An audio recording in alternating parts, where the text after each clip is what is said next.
In September of 1984, two young Native American girls, ages 12 and 15, accepted an offer of a ride and a meal from a 49-year-old man they had just met. That man took them to his house outside Casper, Wyoming. The 15-year-old was able to get away later that night. However, the 12-year-old has never been seen or heard from since. That 12-year-old girl, who was said to be bright, musical, talented, and who loved to breakdance, was Sharon Baldeagle from Eagle Butte, South Dakota. This is the story of her disappearance.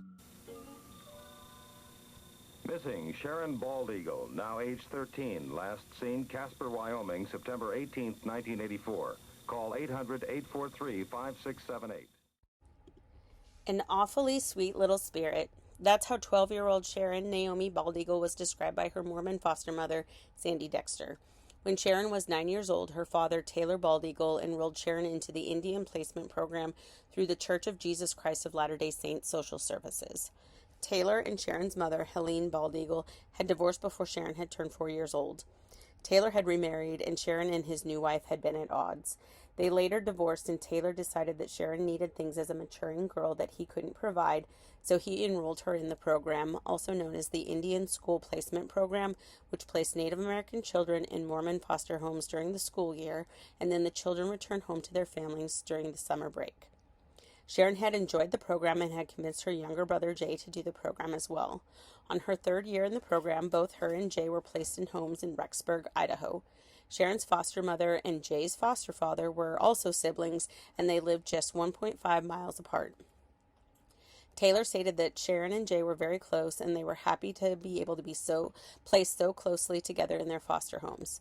Sharon's foster mother, Sandy Dexter, was quoted in a newspaper article saying that Sharon's placement was a little difficult at first, but that ultimately she fit in with the family. The Dexters had 5 children of their own when Sharon was placed with them. She stated that, "We had our little squabbles here like any family. It wasn't anything to get excited about." So it took the Dexters, and especially Sharon, by surprise when the directors of the LDS Social Services abruptly dropped Sharon from the program. The school year starting in the fall of 1984 would have been Sharon's 4th year in the program, and Mrs. Dexter had said that Sharon had been in contact and had been excited to return.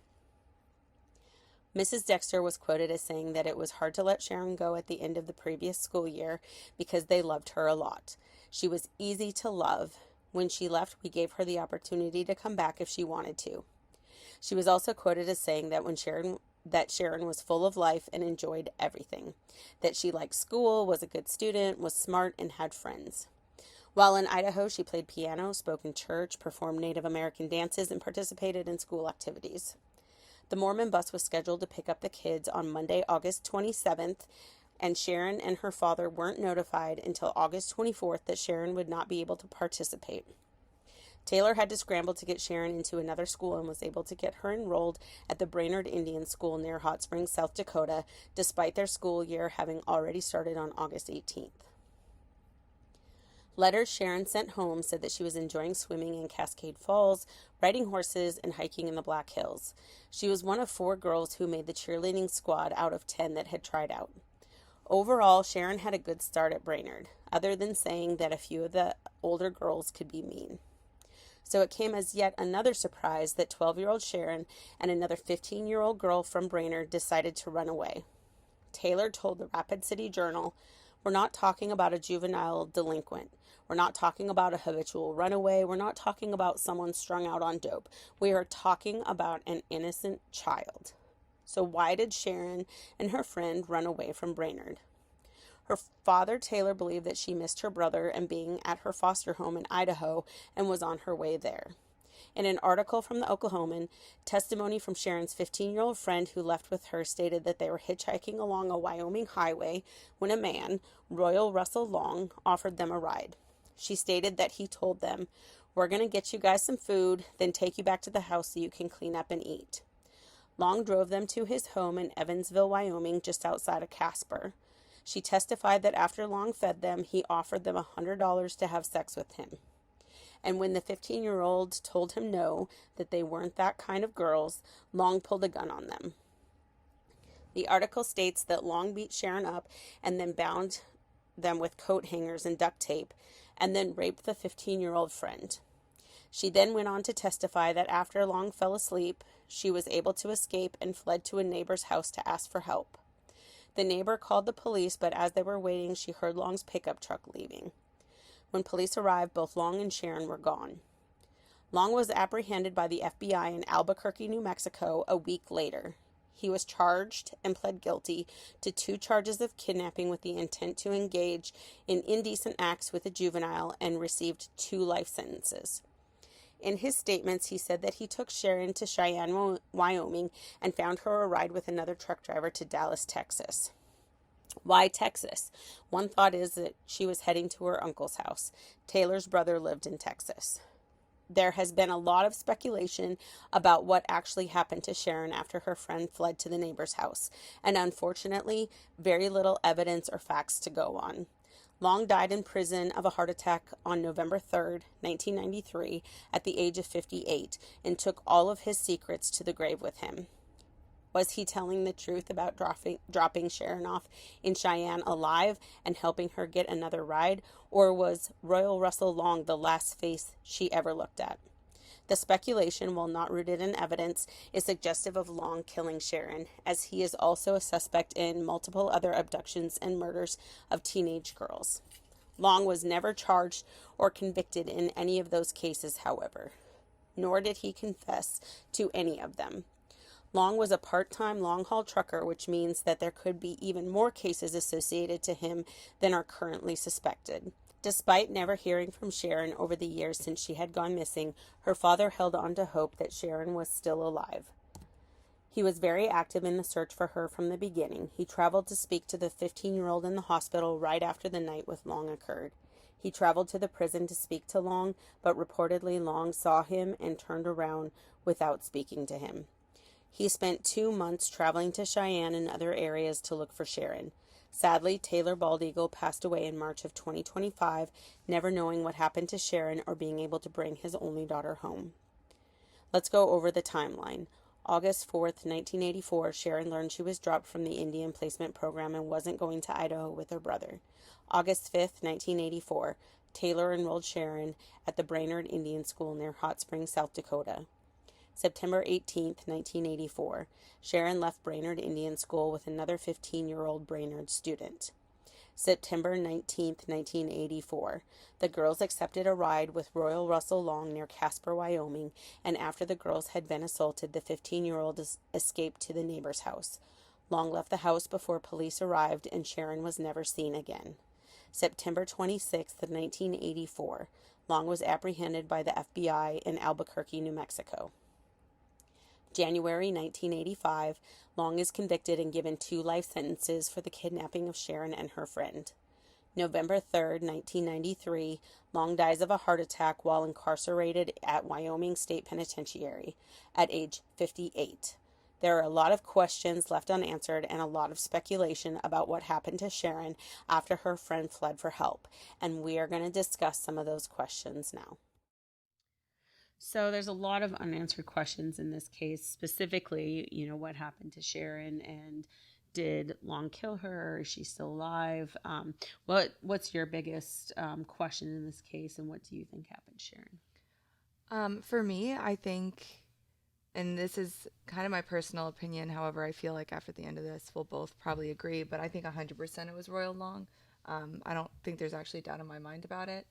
And so part of my confusion with him and the way that she has been missing for so long is more so about how he has not been convicted already. I know that he had died in prison and was at least convicted of the kidnappings, which I'm grateful for. Mm-hmm. However, Sharon was not his first. And so, it seems as if there's a weirdness with evidence here where a few judges just completely disregarded it in other cases. And then with Sharon specifically, because they couldn't find her body, they could only do what they had, which was for the kidnappings themselves. And thankfully, because of the testimony of her friend. And so I do wonder why she left in the first place. I think because she was so young, it's natural to, do things impulsively. but I do wonder what kind of fueled that impulse. And, um, it's just tragic. She was 12. And so, while I do believe that she is probably deceased somewhere and we have yet to find her remains, I guess I mean, I would love it if she had somehow survived and was just maybe somewhere else, and maybe even with a different identity at this point. What about you? To speak on a couple of those points that you brought up, I think my biggest question is why did she leave? And it made the most sense that she was probably trying to get to Idaho to go back to her foster family, because at 12 years old, she probably doesn't understand that, like, if my foster mom says I can come home or I can come back for the school year, then maybe she'll take me in, even if, the program said I couldn't. Maybe if I just show up, she'll have to, just take me in. But how she got this older girl, this 15-year-old, to go with her, is a question to me, because what would be her motivation to leave school and run away? Maybe just for the adventure. Maybe she, felt like it. But all of her letters home made it sound like she was enjoying her time at Brainerd. So that's definitely one of my biggest questions, is why did she leave? She's 12. She's with a 15-year-old. That's a big age difference at that time in a girl's life. So, and she did say she was having issues with some of the older girls. So it's surprising to me that she was able to, find a 15-year-old girl that was willing to leave with her. And that's assuming that Sharon was the catalyst and the one that was trying to get them to go. Because it may have been the 15-year-old that wanted to run away and Sharon just went along with her. So we don't know. So that's definitely one of the biggest questions. As far as him not getting convicted, this is a tricky thing, and it happens quite a bit where law enforcement will be like 95% sure that somebody did something, that they're the responsible party. Unfortunately, his story for what happened to Sharon is that he had met up with another truck driver and got Sharon a ride to Texas. And they were thinking, like, why was she trying to go to Texas? And her father was saying, well, maybe she's going there because my brother lives there. That still doesn't really align with any of the reasons that we read, the articles and everything that say, like, why Sharon would have left. Like, did she have any reason to go to this uncle's house? Like, it didn't really add up. But the fact that he happened to mention Texas, where Sharon had a connection, I think possibly could have been entirely coincidental. Yeah. But I would agree with that, especially because if I'm 12 years old and I had a friend with me in this extremely traumatic experience, when I realized she was gone, my first thought wouldn't be, well, what other family members do I have in this world? It would probably be centered around, where is my friend? And now I'm scared and alone. Yeah. And, if I'm running away from a school, what would make me want to stay with this horrible man who already hurt me and I witnessed do some pretty atrocious things to someone I cared about. Yeah. And I don't think she stayed with him willingly at all. The 15-year-old testified that Long had beat her up and bound her. So I don't think she was capable of running away. I think that's why the 15-year-old, she got away. She went to go get help. Unfortunately, Long must have realized that she was gone before police arrived. And so he either left with Sharon or had hid Sharon somewhere prior to leaving the property. Now, him saying, this is just, one theory that is a possibility, which is another reason why a conviction may not have occurred, is his story said that he gave her to another truck driver. And something you and I had talked about off camera was, how does somebody else see a 12-year-old that's beaten up and, in distress, most likely in fear, unless he had drugged her up or something like that. A smooth talker, like somebody that, lies well, could just say, oh, well, her dad beat her up, she's running away. Could have been an excuse for that.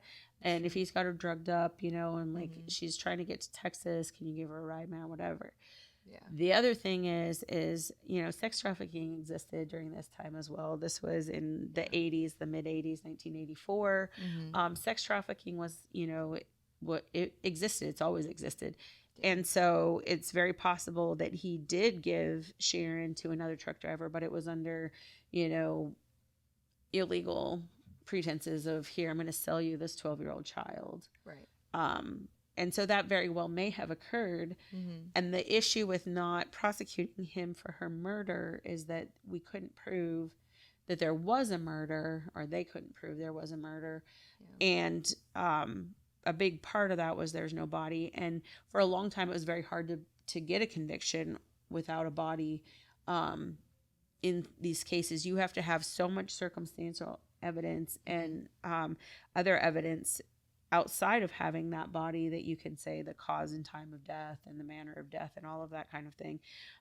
So not having Sharon's body was like the biggest hurdle to her, knowing whether she was alive or whether she was dead.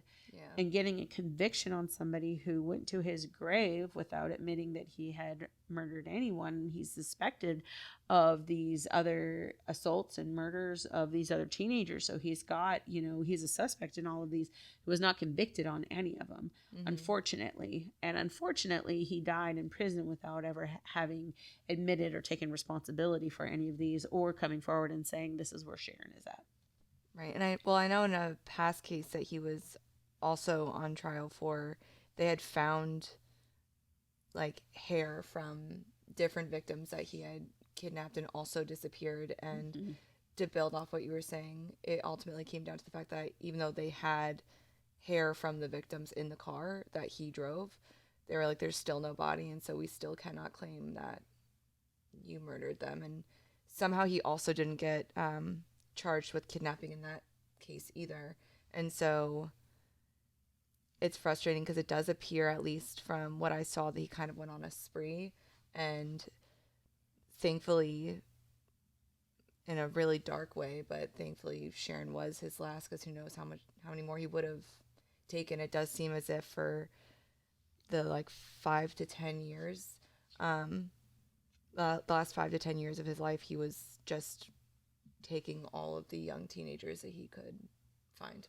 And so, well, and part of the reason that they suspected him, in those other cases and tied them to this case, is because he would take pairs. So it wasn't like he would get somebody that was off by themselves or alone and vulnerable. He would use these ploys to get these pairs of girls. Yeah. In his presence and in his company, and in, and again, this is 1984. A lot of the forensics didn't exist yet. Yeah. And also, I think it was in the 80s, there was a public service thing where it was stranger danger. Stranger danger was a thing, but also hitchhiking was still fairly common. It wasn't as again, I think that's because we didn't have the 24-hour news cycle then either. Yeah. So there's so many things that didn't exist in 1984. We didn't have the 24-hour news cycle. We didn't have social media. We didn't have, it was basically the more you know, on TV. And it was, even traffic cams, which I wish, especially in this case. Yeah. So, and it was a rural area, but it's these two girls, and maybe they went together because they thought safety in numbers. And, but the issue is, at that time, there just wasn't the technology. There weren't the cameras. It wasn't the forensics. And so finding hair, says that, yeah, those girls were in that vehicle. But again, we don't have a body. Yeah. They didn't have a way to test for DNA in 1984. There weren't cameras.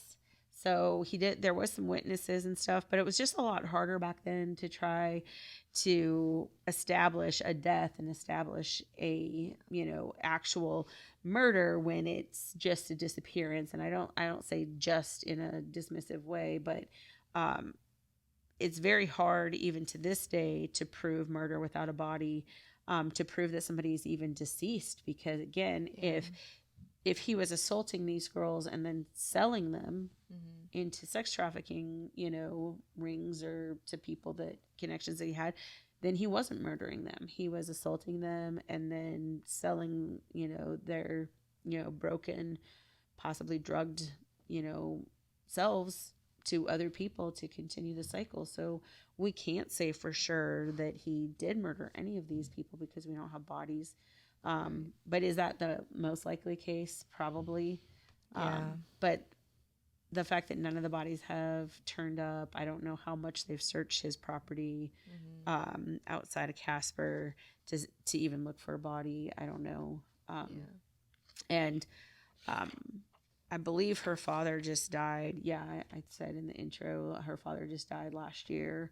And he was such a, steadfast believer that she was still alive. Yeah. And I just hate, especially in these cases where the families, just really were so active in trying to, find their child, find their family member, find their loved one, and for them to pass away without having any answers, after so many years of really, fighting for the truth of what happened to his daughter. It's just really sad to see that he passed. I know. Without knowing whatever happened to her.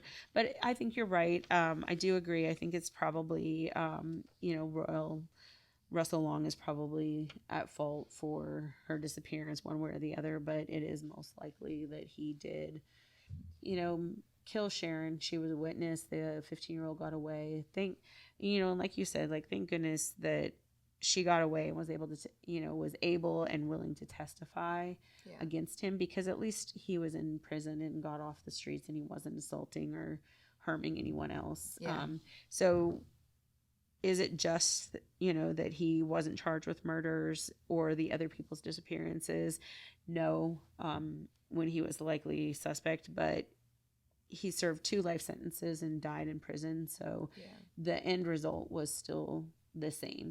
He was off the streets. He wasn't harming other teenage girls. So is it justice? Not necessarily, but did, him getting charged and convicted on the kidnapping and having to live serve 2 life sentences, serve the same purpose as him, getting charged with murder? Yes. So, at least he couldn't harm anybody else.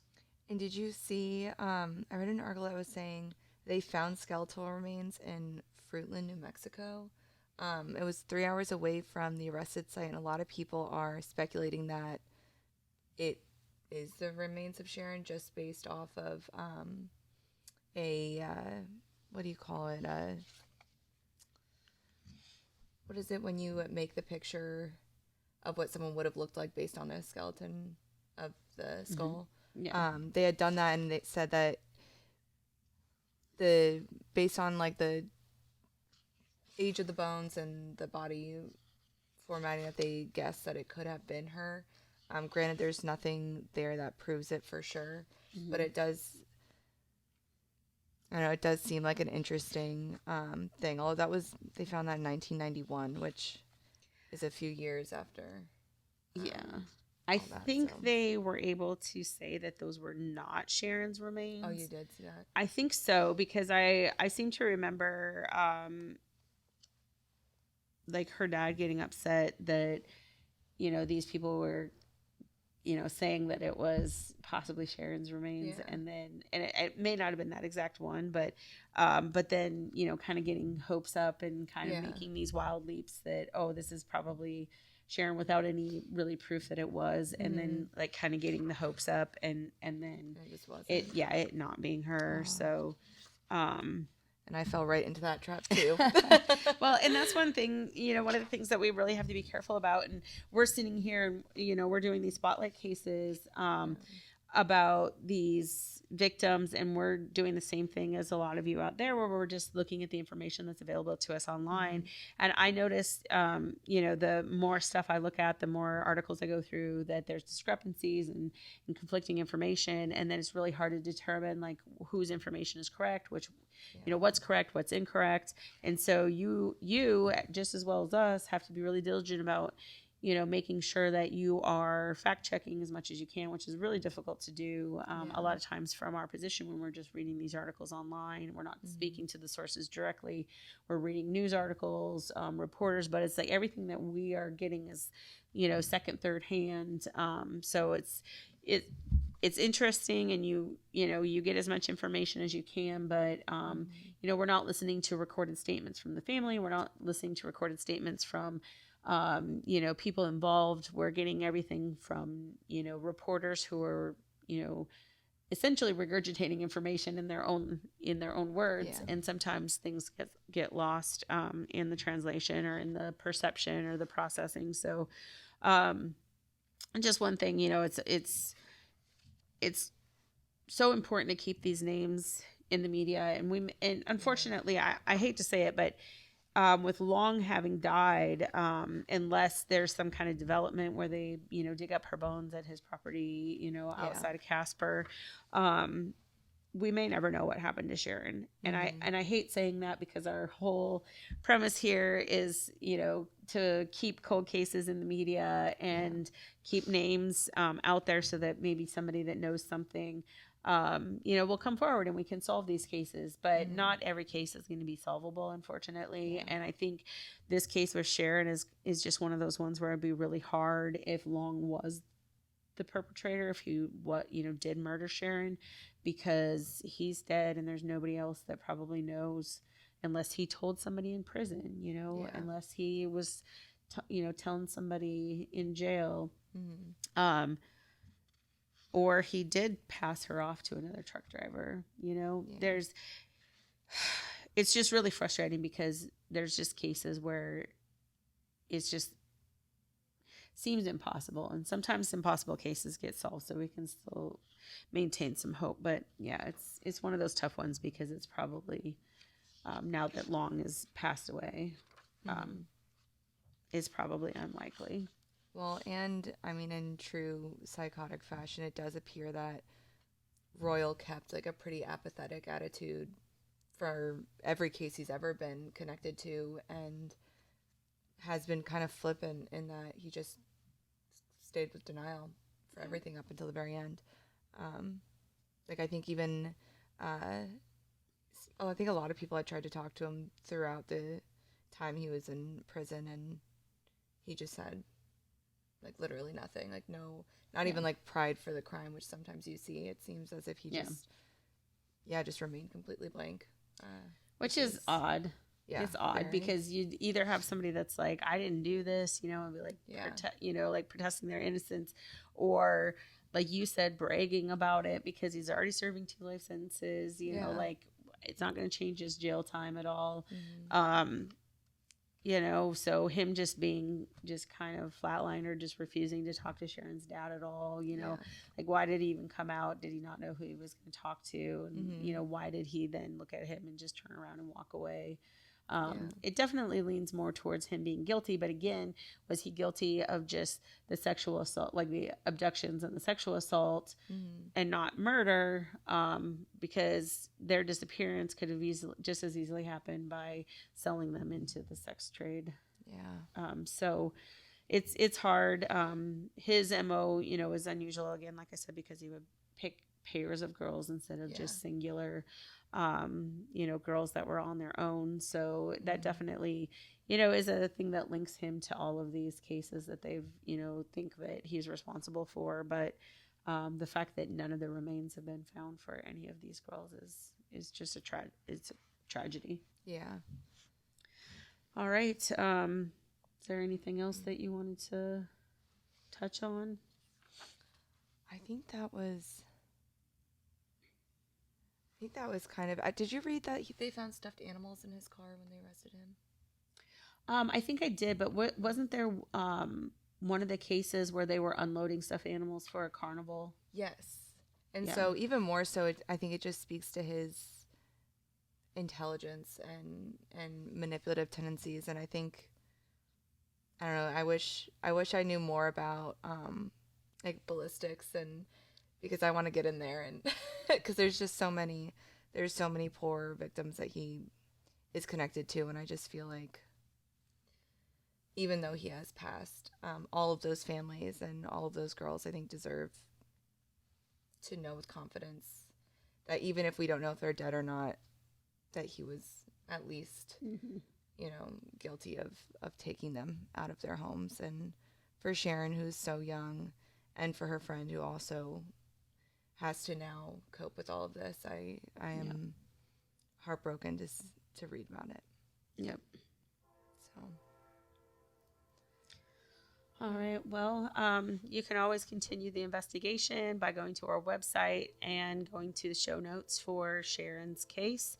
We post all of the links on there so that you can go through everything that we went through, and you can continue the investigation. You can, go down the same path that we went down, researching this case and finding out the information. Feel free to give us any information tips that you found that we missed. We can always do an update in the future. Thank you for watching. Thank you.